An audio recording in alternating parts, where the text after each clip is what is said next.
one. This was between teammates with Christopher Bell wrecking Ty Gibbs from behind, spinning him out. That leads to an 11-car wreck. But instead of running them under or getting them on a red flag, they ran 8 laps on a yellow flag. So, yeah, Mike.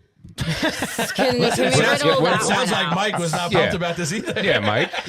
He knew this one was coming. Well, that was one of those where I was watching on Twitter and I saw everyone talking about it. So I think everyone on the radio that took 4 tires were like, "What is taking so long?" Everyone on 2 tires were like, "This is great. It's still dirty. NASCAR's nailing it, man. This is fantastic." I did. So Freddie texted me the rundown yesterday, and I did get a hold of Tim Berman, the race director, to see if it did take longer in his opinion, or was there a reason or anything like that. So it took 2 laps longer than we had hoped. There was no talk of a red flag. I guess I can get to that after. But so they were about to, TB was about to open pit road, and they rated up from the pit road official that the 88 couldn't move and they needed to hook them. That took 2 laps to get the tow truck to pit road, hook them, and get them off pit road. And then they open it up. So we would hope that it was 6 laps.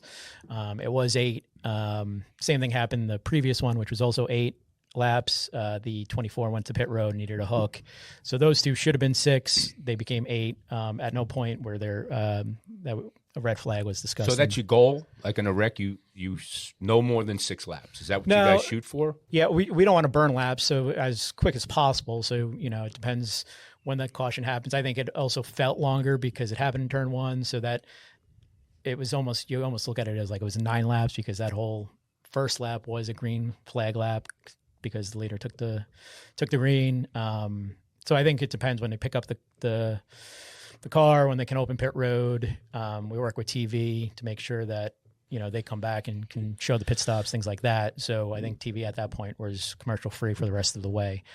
So I don't think there is a number we have in our minds of what it should be. I just know that one took 2 extra laps than we wanted. And nobody notices that if there's 100 laps to go, but the problem was there's 24 to go, 23 to go when the wreck happens, and now you're burning. And there were different strategies. Yeah. And to Mike's point, like it's very biased on what's going on. Lambert came down to me because they were probably the first. I think they should call a race now. And Lambert's like, "Why the hell aren't we red?" And I'm like, "I don't know. Like, call down there." And then it's raining. Yeah. And then, but I'm sure the 19 and the 22 were like, "Yeah, it's dirty." Over here. We gotta, hold on, drop that 88 on pit road. There's debris in turn 4. We've definitely. I think we've all been in that position where you're leading late up. Indy, we're leading and it starts raining, and I'm like, it's not raining, because we don't want to yellow. We got a big lead. And they're like, everybody's calling in rain. I'm like, it ain't raining. It's fine. It's raining its ass off behind me, but I'm like, nope, that's good. Just keep going. But yeah, so everything's up, and you hear it all the time. And I used to love Hoots for this, and Berman does it a little bit now. You would have the lucky dog, whoever was in the lucky dog spot would be calling in, "There's debris in 3," and Hoots would just be like, "Yeah, I bet." So it would always be funny. So you're always going to be about yourself, and obviously you don't want to see that happen. But like what you said, Mike, was I noticed, like we were Bubba was asking about. He's like, "Why the hell isn't pit road open yet?"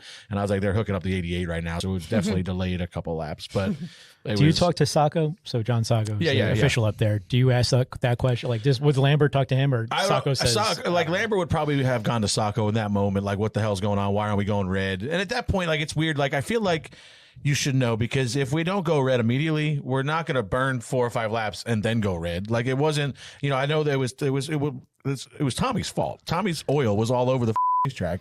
But it was on the apron. Well, what happened was there was oil where he wrecked, but they didn't notice till I don't think later on after they towed it that there was still oil coming out while they were towing it. So I did hear. I heard somebody say that. On the radio. So I think that made the caution a little bit longer too, because then they had to clean that mess up. Yeah, but like I said, it was on the apron. So like a lot of times you'll see it if. Tim did say that. The red flag will come out if we have to drive through something. Like if it's a big mess and there's oil on the racetrack and we'll go red. But 9 times out of 10, we'll go red before we ever get back to it. It's going to be a quick red flag. There's very rarely, I can't really imagine many times where we got, he's not going to go red once we realize we got to tow the 88 off after we've already run 5 laps under caution.